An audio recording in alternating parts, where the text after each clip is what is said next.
Atensyon, mga SSS members and pensioners, bukas na, araw ng Biyernes, June 20, makukuha at matatanggap nyo na ito. Pag-uusapan natin dito sa video.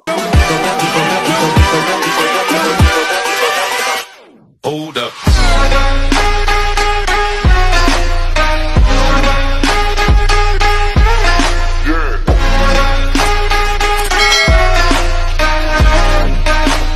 Hello mga ka-vlogs! Welcome dito sa aking YouTube channel. Magandang araw po sa lahat ng mga manonood. Saan po kayong dako sa mundo? Kumusta mga ka-vlogs? Eto, mga SSS members and pensioners, bukas na po, makukuha at matatanggap nyo na ito. Mamaya-maya pag-uusapan natin. Pero bago ang lahat, kung bago ka pa lang dito sa aking YouTube channel o di kaya hindi ka po nakasubscribe, abay, click nyo muna ating subscribe button na nasa baba. Huwag nyo kalimutan na pindutin ang notification bell. Ilagay nyo muna po sa all para naman updated kayo sa lahat ng mga videos na aking i-upload. So, eto na nga po, no, mga miyembro at pensionado ng SSS.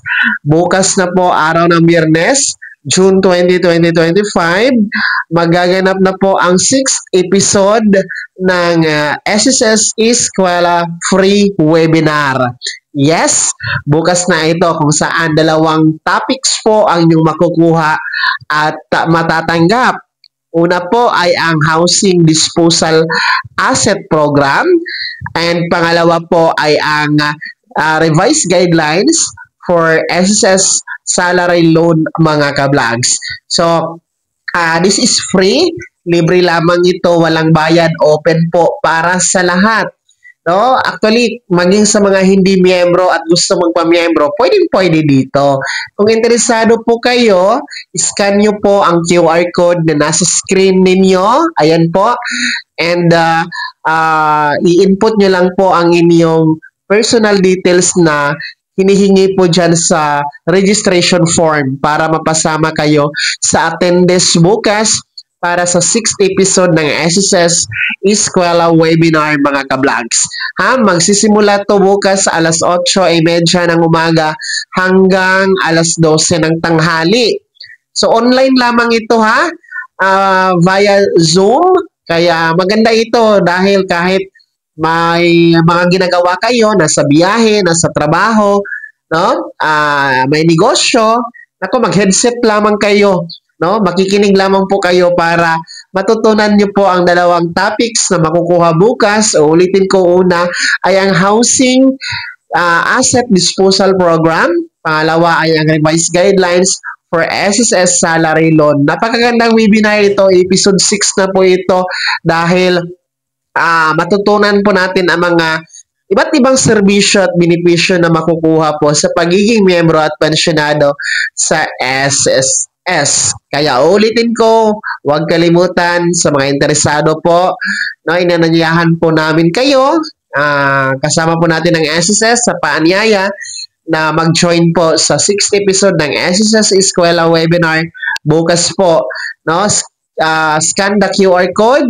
Nasa screen niyo po ulit, no, para ma-register kayo, mga ka-vlogs. Kaya naman, mga SSS members and pensioners, sino sa inyo dito ang nakascan na sa QR code? Sino sa inyo dito ang naka-register na?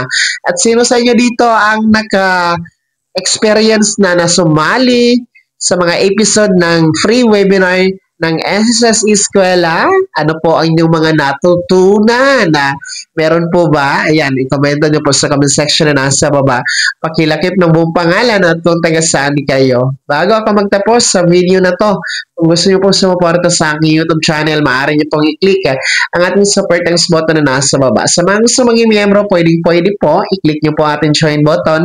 Maraming perks dyan mga ka-vlogs. Be my member now. Sana'y naging gabay ang video na to. Kahit pa paano na pag-uusapan natin ng mga mahahalagang bagay-bagay na may kinalaman sa pagiging miyembro, benepisyaryo at pensionado sa SSS. Kung hindi ka pa nakasubscribe dito sa aking YouTube channel, maaari nyo nang i-click ang ating subscribe button na nasa baba. Huwag nyo kalimutan na pindutin ang notification bell. Ilagay nyo po sa all para naman updated ka sa lahat ng mga videos na aking i-upload. Maaari nyo din i-like ang video na to at kung meron ka pa mga katanungan, maaari nyo i-comment sa comment section na nasa baba.